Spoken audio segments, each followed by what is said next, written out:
Greetings, fellow slinging agents in the wild, and welcome back to the show. We don't have much to report in the digital rage room this week, as it's been very quiet on the shout-out frontier. Come on, you agents in the wild, make some noise. Let yourself be heard on the show. However, as for World Heart 20 this past weekend, Sam and I got together and made a weekend of it. Watching movies, pausing them, going over the game, cracking a few cold ones, resuming the movie, rinse and repeat, and we had a blast doing it. All the while, crunching out a few of our new rules and mechanics that we're still working the kinks out of. I know, from a listener's perspective, there are times when you hear the boys make certain skill checks, such as instinct, observation, victimology. Those are all part of that stuff. Also, we'll be making certain combat variations as well, along with the bonuses and penalties that those variations incorporate. And yes, those mechanics are currently in play this season, so stay tuned with that as well. Alright, I'm not going to tie up a lot of your time because everybody's time is important. Important enough to say it's time to warm up our dice and top off our glasses. Roll the Hard 20 presents episode 3 of our homebrewed scenario, Borrowed Souvenirs. Let's hear from you.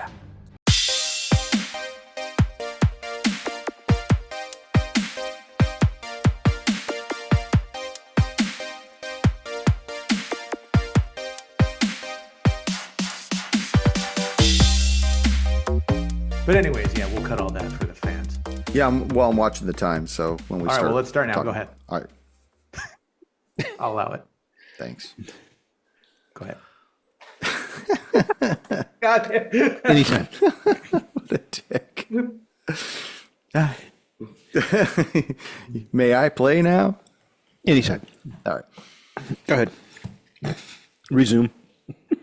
Greetings, fellow slingers. Welcome back to Roll the Hard 20. It is I, your trusted handler, Brian, and with me, my hard slingers of yore. Hail. Episode 3 of our homebrew. Hey, Tone, you didn't sound off, man. What's up? Oh, I was writing down our notes. I was trying to. The last picture My hard shows. slingers of yore. Oh, yeah, hey. Damn it. Here, let's do Episode- that again. Not the whole thing, just the hard slingers part, Ryder. Greetings, Bring it fellow in. slinging agents in the wild. It is I, your trusted handler, Brian. And with me, my hard slingers of yore. Yeah. Hail. Episode 3 of our homebrewed scenario, Borrowed Treasure. Huh? No.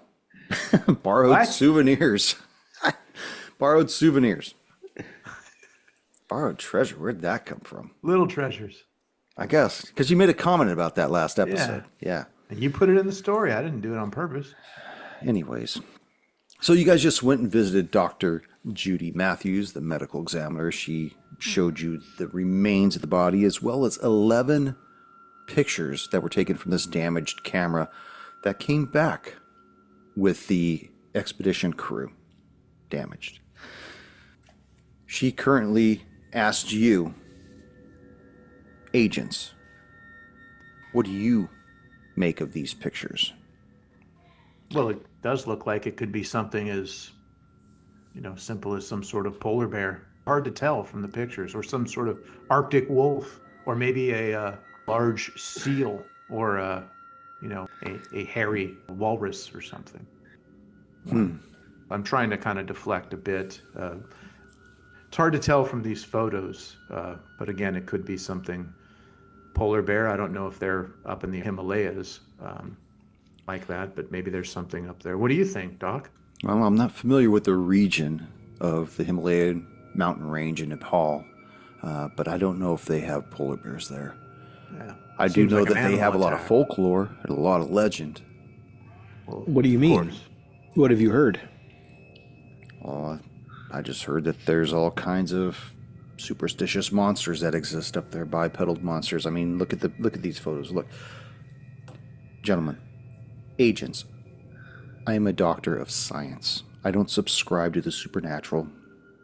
There's a physical, logistical explanation for what happened to these 5 men. Now, you say one person can't do this to 5. You say possibly 2 people can do this to 5, maybe. from what Detective Faulkner tells me, you're missing 2 suspects, Yes. right? Right. Yes, we're missing the leader of the expedition and his assistant. Are you familiar with them, Mr. Kirk Holloway and Abner Wilkes? No, I'm not. I don't know these gentlemen any more than I know these 5 remains of these gentlemen. All I know is they come across my table and I examine them.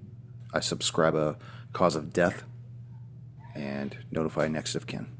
And you're aware where this happened as well. You know, the whole place, this museum, cryptozoology, truth museum, you know, it's all very nerve-wracking. So, you know, what we don't want to go ahead and start thinking that it could be something of the supernatural or folklore when it very well could easily be something like you said, a mountain lion, or, you know, they have snow leopards up in the Himalayas. Could be a very big one of those, or it could have been a whole pride or whatever a group of leopards are called.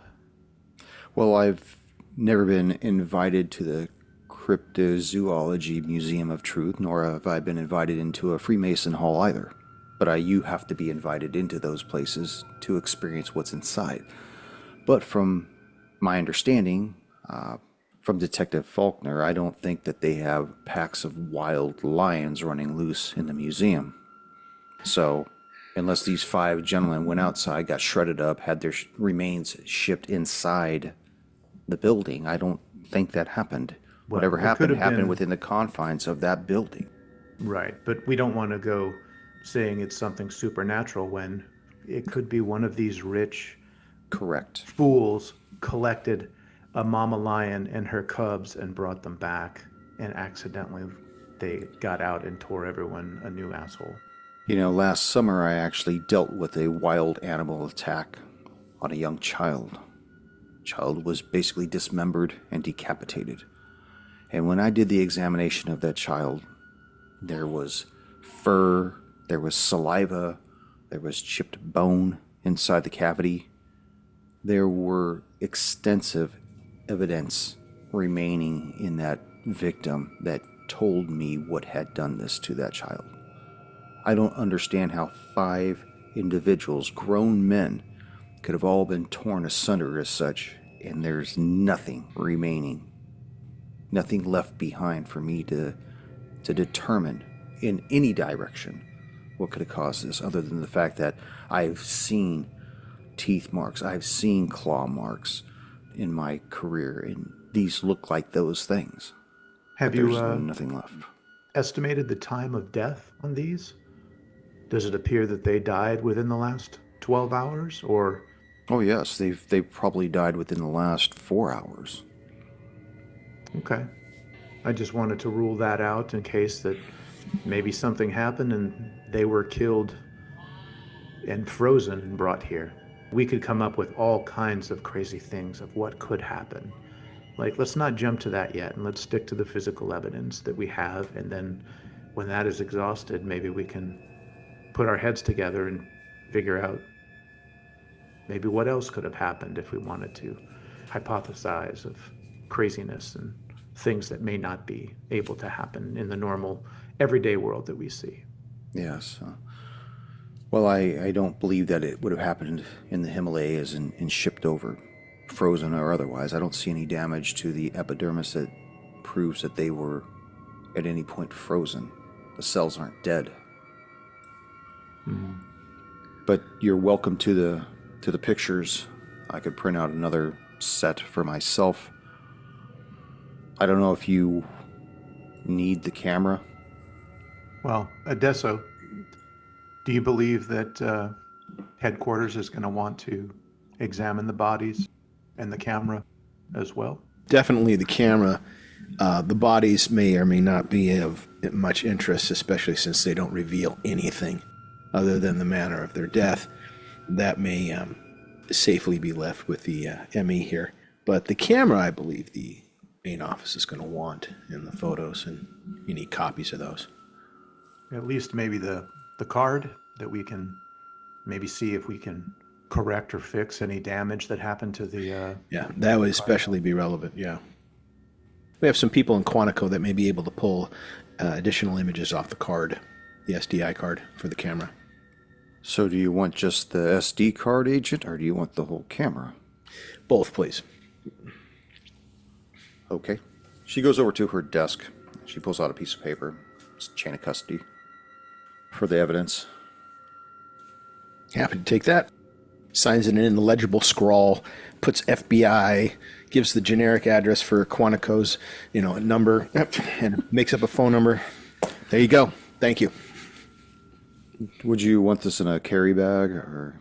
Yes, absolutely. An evidence bag would be most appropriate if you have one. Yes, I do. She goes over to another drawer, pulls it out, puts the camera in there, ziplocks this thing, where it has the adhesive tape to it, gives you the folder with the 11 pictures in it, and she says, Agents, if you find out what did this or who did this, please let me know, at least so I could put it in my files for posterity. Be happy And to if do you're so. planning on examining the victims any further, please give us a call and let us know what you find out. Because while I am trying to stay on the path of what is physical and what is tangible and what is real, it does pay to talk and have some theories on things that may seem unreal to most people. That's how you get things solved, is by crossing over that bridge, crossing over that line, and being open to things that may not be likely, but could potentially be a path that we could walk down. I understand, Agents. Unless I find something else that I haven't already found, please don't hold your breath for my phone call. What's the best number to contact you at? Do you have a card that we can have? Yes, I do. She pulls out a card. This is silver embossed with a matte finish. Light watermark. sheen to it. Yeah. Okay, well, thank you, Dr. Matthews. It's a pleasure meeting you, and thank you for your good work on this and your openness to talk about some of your ideas. Right. Yeah, we're not crazy. Unless we are. And ma'am, you're not crazy either. Yeah. No, I don't think I am. Anyways, good luck, Agents. Thank you. I was wondering if we have the address for these two guys, for Abner and Kirk, and I don't think we do. I think we're given their names, but I don't remember if we actually obtained any information as to where they live. You do not. Well, it's easy enough to find a Yeah. dude. As you exit the medical examiner's building, it's obviously nighttime, you notice a man standing in the center of the parking lot next to a high-end sports car. The bulb overhead casts his face in shadow. As you draw nearer, you begin to see it's James Baldino, the museum's curator. When he sees you, he stands up a little straighter and waits for you to come to him. Mr. Baldino, good to see you again. As a matter of fact, we were just going to call you. As you guys are approaching him, each, your phone begins to vibrate in your pocket. Okay, I'll take it out and take a quick peek at the number. H. I'll motion for Adesso to hold on a second, and I'll take the phone call, and I'll have it on speaker, but a little bit low. As you do that, you see that Baldino kind of looks down at his watch, looks around, looking back at you, but patient, fidgety, patient. Huh? Each. I ran that name, Sunset Red. This museum curator is saying they're the financial backer for the Cryptozoology Museum of Truth. That's what he had told Adesso, correct, Adesso? Correct. Okay. Been doing a little digging in this, and it looks like they're the financial backers for Ancestral Branches Incorporated as well. Indeed, and some other things as well, if I recall. Yes, but I wanted to put you personally in the loop on this because I know you have a tangent to that group. So, be on the lookout. How did it go with the medical examiner? It went pretty well. She doesn't know anything. She has a lot of suspicions, but one of the most salient points is there was no residue or DNA or anything left in the wounds, no fur, no scales, no claws, no fingernails, no finger, anything. There's nothing left, no debris of any kind. She's completely clueless, and that, of course, raised her eyebrows as to why there wouldn't be anything left. As an experienced ME, she's seen animal attacks before, and there's always something left over. In this case, there isn't. So we can safely leave the bodies with her, but we've taken custody of the other information she had. She had the digital camera that was taken from the expedition and the photographs. We've got the camera, the SD card, and the photographs. And we'll be happy to get those to you or destroy them, whatever your pleasure be. Okay. So if the medical examiner has no idea what did this, do you two? We're thinking a Yeti. That's what we're thinking, and we don't have any evidence to the contrary. We have pictures that the group was attacked by something that in was its big habitat. and large. Yeah. And, So you're saying part of the group got killed and the other half came back and decided to set up an exhibition? No, they said from that what it we looked like they were attacked. Okay. From what we understand is, what we confirm is absolutely accurate, is that a expedition went to the Himalayas, tracked something to its lair, and then was attacked. Somebody then, possible third party, found the expedition, boxed up everything that they had, including their shredded tents and some scepter. Yeah, a scepter of Georgia something. that called the bringer of storms. So. Yeah, and then boxed all that up, sent it back to the United States. Whoever opened it either did so in a careless manner and awakened something or summoned something or did something that caused... It unleashed hell. Yeah. Frozen hell upon the museum. Right, and killed those 5 people. We still don't have we don't have Kirk, and we don't have Abner. Holloway and Wilkes. Yeah, Holloway and Wilkes, those guys. We haven't spoken to them or find out what their ultimate disposition is. And the curator is here to speak with us. He's waiting in the parking lot, so with your leave, we'll see what he has to say. All right. Be careful. Will do. Out.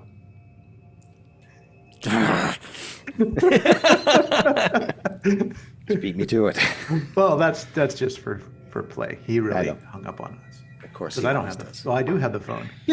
Click. Fuck you. Call him back and hang up really quick. Razzie, Call him back just to hang up. Yeah. Okay, well, we see Mr. Baldino there, Adesso. Shall we go and see what he has to say? Absolutely. I'm also thinking this doctor, she seemed open to other interests. Maybe she might be someone that we can talk to in the future. Be good to have some ears in this part of, where the hell are we? Maine? Portland. Portland, Maine. Portland, exactly. Maine. That's what I mean. It's might as well be the Himalayas, what I'm used to. Our other Emmys tend to wind up dying, so maybe this one will stay alive long enough to become a resource. Anything's Tall enough possible. to see trouble coming. Mm-hmm. You see Baldino's kind of fidgeting, looking around. Sorry, Mr. Baldino, we had a quick call with headquarters as we're walking towards them. How can we help you? Yes, I was wondering, what did the medical examiner have to say? She's just as confused as we are. She was looking for some detritus in the wounds that would indicate an animal attack and didn't find any. Animals. So she's as clueless as we are. Animal attack. I'm concerned if whatever did this to those men might be back to do this to me. Well, that is a possibility, however remote. As a matter of fact, we would like to know if you have the addresses for Kirk Holloway and Abner Wilkes. I was actually going to ask you if you've had any luck locating Holloway. We have not had time to look up Mr. Holloway nor Mr. Wilkes yet. But that was our next endeavor. You have any information on how we can get in touch with them? You said you had a number. Do you have an address that maybe we can go see? Well, I contacted Detective Faulkner, and he said that Holloway does not have a residence on file. Look, I've contacted one of the moderators at the Cryptozoology Museum of Truth, Mr. Thomas Barron, And I informed him about the incident that occurred. He told me that he already knew that Kirk Holloway's assistant, Abner Wilkes, had been in contact with him. Apparently, Holloway is in denial of what happened and says he wants to put together another expedition team and go back to Nepal.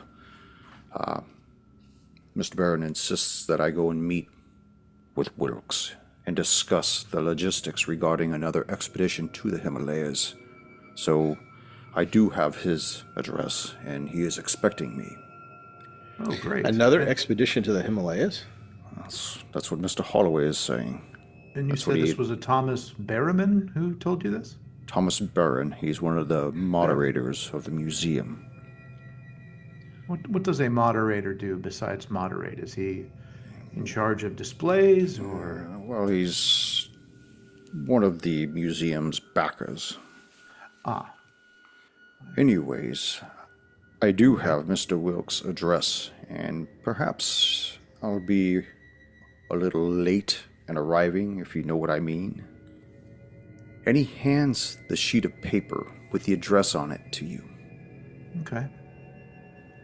Yeah, we can take a picture, each making a side note to send this to Heisenberg once we get on the road. Okay, well, we'd appreciate you. I have your card. I can give you a... Does this card go to your office or to your phone? It'll go to my business phone, my cellular phone. Okay, well, we'll let you know once we've finished up speaking with, hopefully, if we come in contact with Mr. Wilkes. Very good. Is this to Barron's place? No, this is Mr. Wilkes' place. Okay. Mr. Barron informed me that Mr. Wilkes had been in touch with him. Indubitably. So, yes, we will we'll let you know if we get in contact with Mr. Wilkes. Thank you. Please keep me in the loop. Should we not mention how we got his information? Would that look bad to patrons or people of your... No, I don't think it'll matter much after this evening. Okay. After you visit him, I don't suppose it'll matter much any longer how his address was disseminated to you. Okay, that could sound rather dire to certain ears. Okay. Well, thank you, Mr. Well, I mean, we've been looking for him. Detective Faulkner's been looking for him. We now have a location where he's at. I gave you his address. I'm just not sure he'll understand why FBI agents suddenly appear at his address, but that's fine. We won't mention anything if he doesn't ask. I would be concerned if I had to go visit him by myself. I mean, he's possibly one of the perpetrators of what went on back at the museum. Is there anything we should look out for with him? Is he a little squirrely? Is he a little... Does he know to carry weapons or guns? Look, I don't know. Just be careful, agents. Thank you. Give me a call when you find out, please.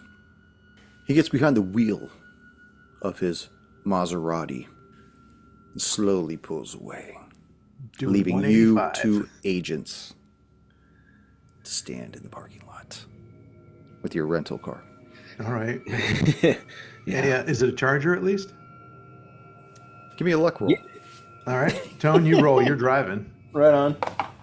I rolled a 5. Nope. Not a Charger this time. I rolled a 4. We got a Hugo. Yeah, we're driving a Geo Metro. We got a fucking Uber.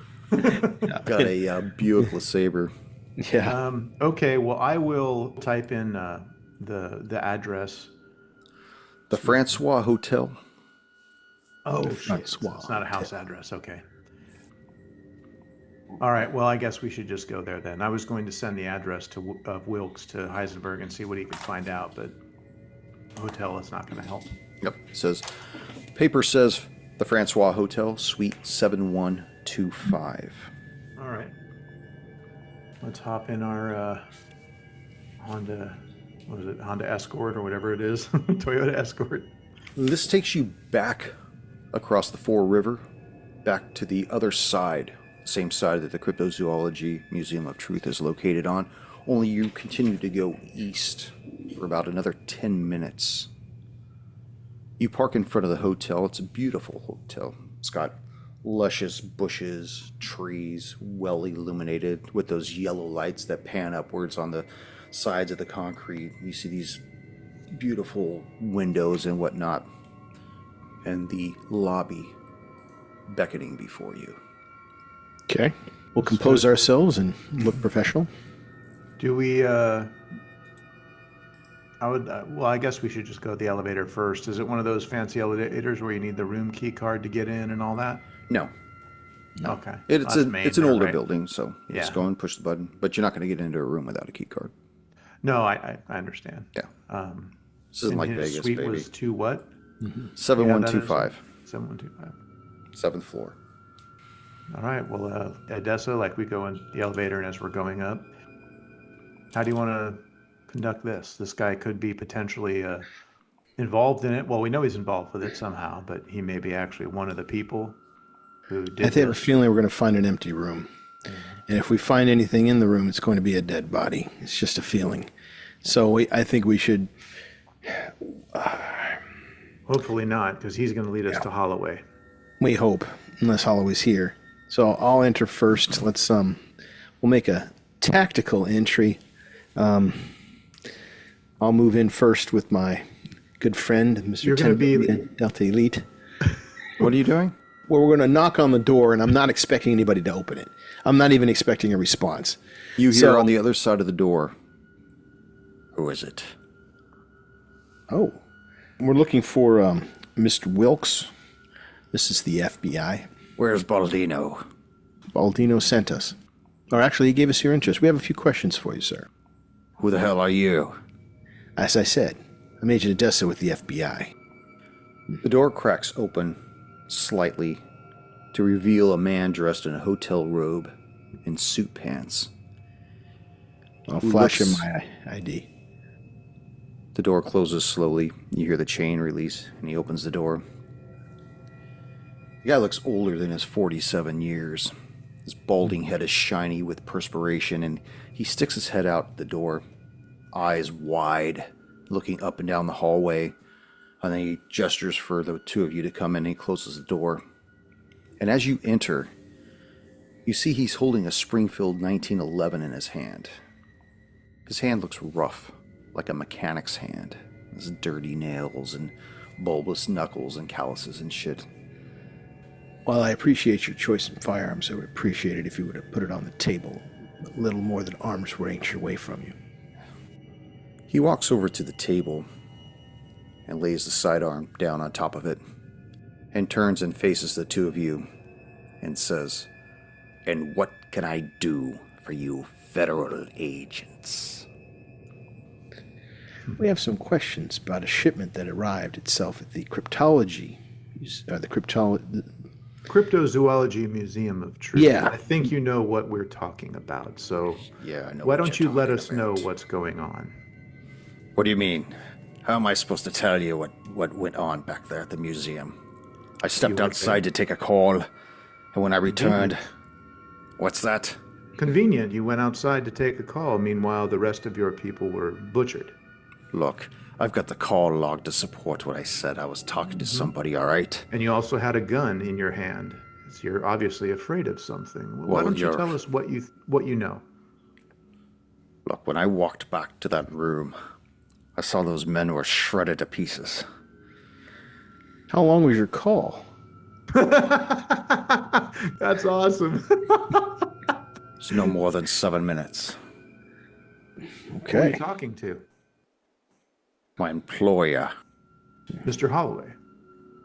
Yeah, what of it? Well, I was saying that's your employer. Yes. What did you talk about? If you don't mind us asking. We were talking about setting up the experience back at the museum. Let me say that again. We were talking about setting up the Fuck me. Exhibition. Exhibition. I got those. That's why it was a fucking long call. This guy can't speak for shit. Let me put my teeth back. I got the was uppers and the just lower saying part, the hello. lowers and the upper part. Put my teeth back Hello? They're in the wrong part of the jaw. I was talking to him about setting up the exhibit back at the museum. He wanted to make sure it was going to be ready and up and running on time. For 7 minutes, and then you went back in, and then what did you see? Look, I don't know what I saw. It had white and gray fur, matted with grime and blood. It's nothing like what stories say. It's unearthly howl, its jagged teeth, the eyes, pools of onyx. I've seen some shit in my years working for Mr. Holloway. The real Mr. Holloway, the senior. But my God, those men were being pulled apart. You saw the murders happen? It wasn't a murder, that was an annihilation. That was a massacre. So is this thing sort of some sort of polar bear that you brought back, or was it something that only... There was nothing that we brought back that looked like that. All I know is, as I turned to flee, I was surprised to find that in all that chaos, only one person seemed indifferent about the beast's rampage.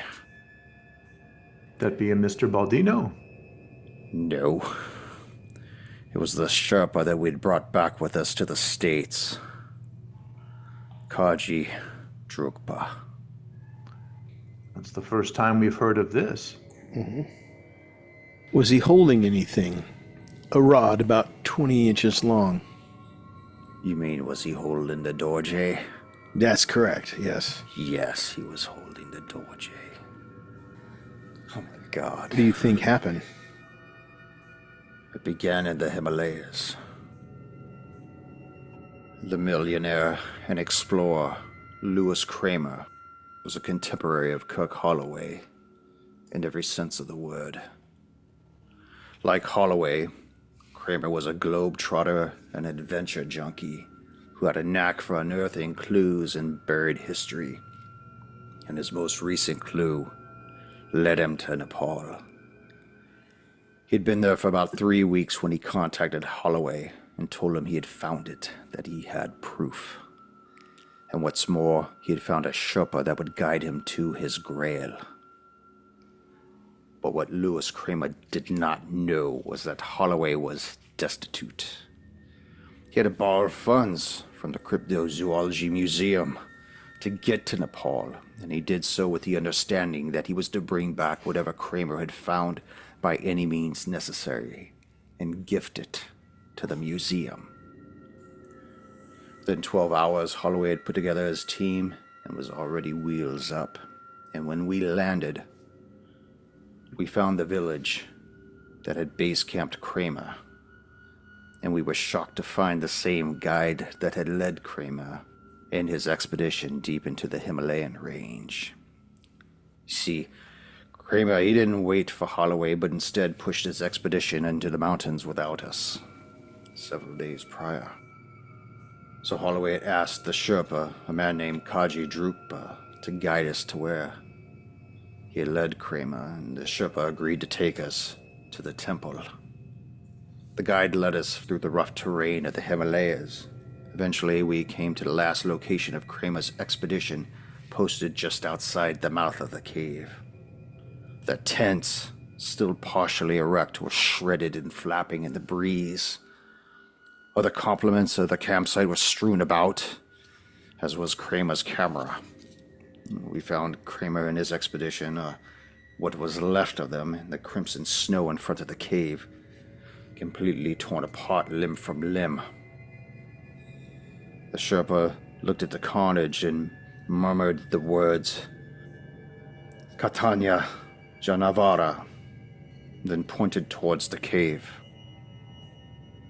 Holloway led us inside, and our flashlights illuminated the hand-drawn paintings of these individuals depicted as being annihilated by this creature, tearing their limbs. Pictures. You've seen the pictures. You We have the camera. We have the camera. We have the know. SIM card, and we have the pictures. So we believe you. Continue. We moved deeper into the cave and found the altar. The floor was seasoned with gold and gems abound, riches beyond imagining. And at the back of the cave was an altar with several unusual talismans and relics and whatnot. At least 30 different items on top. But at its center, almost set apart from all the other items, was a tarnished bronze scepter. The Dorje had a handle of central shaft of shorts. It was studded with sapphires, 4 prongs at each end that went out and back to themselves with these large rubies. As we drew closer to the altar, Kanji stepped between us and it and began waving his hands, talking in broken English, insisting that we leave what was atop the altar alone. Take the gold, take the jewels, but don't take from the altar. Holloway pushed past the old man, claiming the items would merely be borrowed. Thus, he invited the Sherpa to return to the States with us and oversee the expedition at the Cryptozoology Museum of Truth. And that once Holloway had generated enough funding for further Tibetan expeditions, the Sherpa could return back to Nepal with his artifacts. And that was where the trouble started. You see, when we got back to the States, Holloway pushed Kaji aside and out of the inner circle, finally informing the guide the artifacts would not be returning to Nepal, certainly not before the museum was done with them. And I guess, as of tonight, the museum was done with them. What was the artifact? Just simply the Dorje? Was there anything else that would have constituted an artifact? Holloway was fixated on that damn Dorje. It was like it was calling to him. I tried to tell him, Kirk, leave it. Don't take it. Don't you understand that there's something wrong with this? Kramer, his men there are dead outside. He didn't care. You could see it in his eyes. You ever seen a man fixated on something so intensely that they don't hear reason? Rationale leaves their minds. You know, when I was fleeing the museum, that Sherpa murmured 2 words. Again, Katanya Janavara. Only this time he was holding the Dorje as he said them. What happened to the creature? I didn't stick around, I left. Stupid me, I've always got my weapon on me, my 45. And Did you get a round off? I left it in my room. Ah. I'm sorry. What happened to Holloway? He was who I was talking to on the phone. Where is he now? He's in an estate just across the Fall River. It's on the northwest bank. He chose it because it had a view of the airport and the museum. Wouldn't happen to have an address, would you? He walks over to his wallet, pulls out a business card. It's black with gold embossment. It's got an address on it. You should know that Holloway is just a millionaire on paper only. He rents this place. I don't think he's worth the paper he's printed on.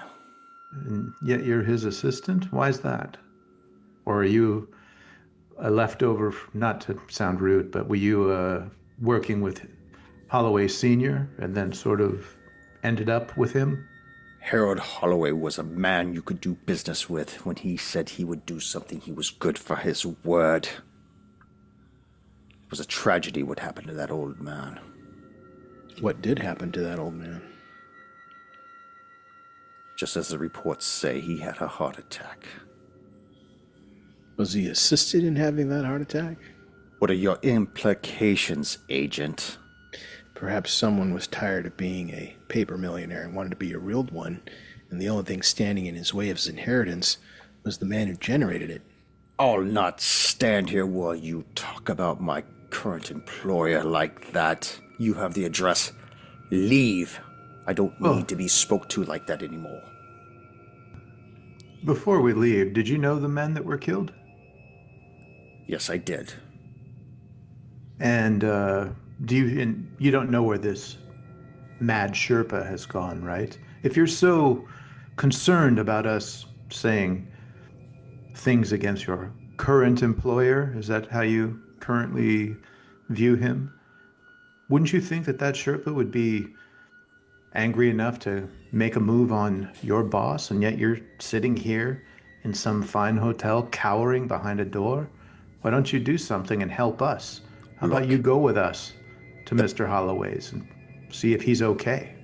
The payroll has been short for nigh 3 months. I've had to make some calls just so I could borrow some money to buy a plane ticket out of this hellhole. So you're angry that we talked bad about your employer, yet he hasn't paid you for 3 weeks? 3 months. Well, I'm not leaving this room until I have confirmation of my plane ticket. Then I'm leaving here and going straight to the Portland airport, right across the Fall River. I will not go to Holloway's. I'm not doing that. okay. So it is all about money with you then too, just like it is with your boss. Great. Thanks for your help. It's about survival, Agent. Yes, always seem to be safe while everyone else faces the danger. Good job. Well done. I'm going to turn down the heat from Ichi grilling him. He's obviously just worried about survival. He doesn't really give a shit about Holloway or the legacy of his father that it sounded like at first he was friends with or whatever. But Make an instinct check. okay. Both of us or just him? Both of you if you want. Got it. Oh, that's an instinct, not intuition? I'll go intuition. It doesn't matter, whichever one you want. I got 11, so I pass it. 21. Damn. You can tell that this man is scared. Like the tough guy persona is completely cracking at this point. And he's probably not going to follow you anywhere. He's straight up waiting for his plane ticket. And in fact, as you're going through this, he's walking back to the table and grabbing his handgun, and he puts it in the pocket of his robe. Okay. Yeah, I wasn't really expecting. I'm just like I did with that one detective guy in Little Treasures. I was trying to make break him and make him confront a little bit. That was actually really good. I liked that. All right, Mr. Wilkes. Sorry if I appeared a little aggressive. I was just trying to see if these feelings you were having were real or if they were a front. Obviously, this has shaken you, and I tell you now. Agent Adesso and I will find out what happened. We will take care to finish that, whatever that thing was that killed your friends, and hopefully we can save Holloway Jr. in the process. One question though, that weapon you have, do you know if something like that is actually useful against what we're going to be potentially running into? I don't know, Agent. I never had a chance to fire it at it. I wish I had it with me. I could give you those answers. But as far as I know, Kramer's team did not have any weapons, nor did we. Okay. Well, again, make sure that you don't bring your little friend there with you when you get on your plane. Safe travels. We'll call you and let you know if we find out anything, good or bad. He opens the door for you, and as you're walking out, he hangs his head and says, "We didn't kill Harold Holloway, if that's what you were implying." I wasn't thinking you did. Then I can't answer the question. Yeah, and he closes the door behind you. Okay. Adesso, you were getting at that the son did it, right? Yep. Yeah, that's what I thought so too. Son killed the dad to inherit the money. Yeah. You guys make your way down the hallway, get in the elevator, go back down to the lobby, walk through the lobby, leaving the hotel. As you make your way towards your car, you notice that the weather starts to get extremely cold, and your breath starts to come out like frost. Snow flurries begin to swirl about. highly unusual for this time of year. As you look back at the Francois Hotel, you see a creature can be seen climbing up the side of the building towards the 7th floor. Its matted gray and white fur fluttering as it climbs up at a rapid pace, stops in front of one of the windows, and plows into it. And I will see you guys next episode. Damn. I'll text him and say, look out, just in case. Call him on his phone. Guess you're going to find out if that 45 would work. He's not picking up. Wonder why. Leave a voicemail. God, no!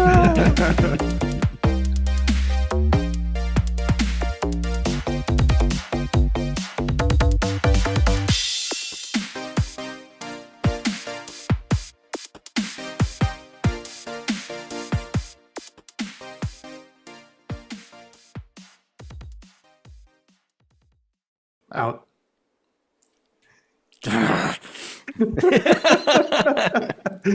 Beat me to it. Well, that's just for play. He really know. hung up on us. Of course. Because I don't have the. Well, I do have the phone. Click. Fuck you.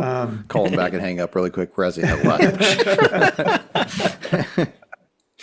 Call him back just to hang up. Yeah. I'm at home. Call me back.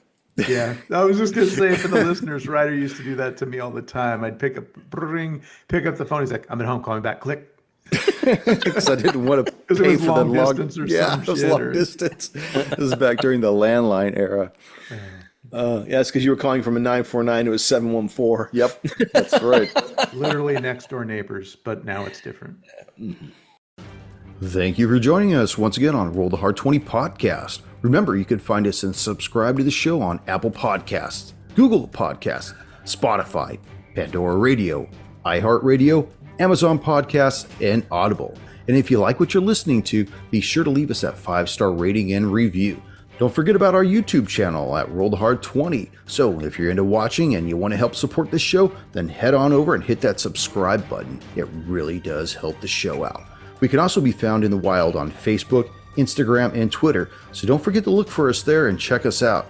You can also contact the show directly at rollthehard20podcast@gmail.com or head on over to the website at rollthehard20podcast.com, where you can download the current show directly, pick and choose past shows from our archives, or view our galleries. We've got a lot of stuff posted over there, so check us out.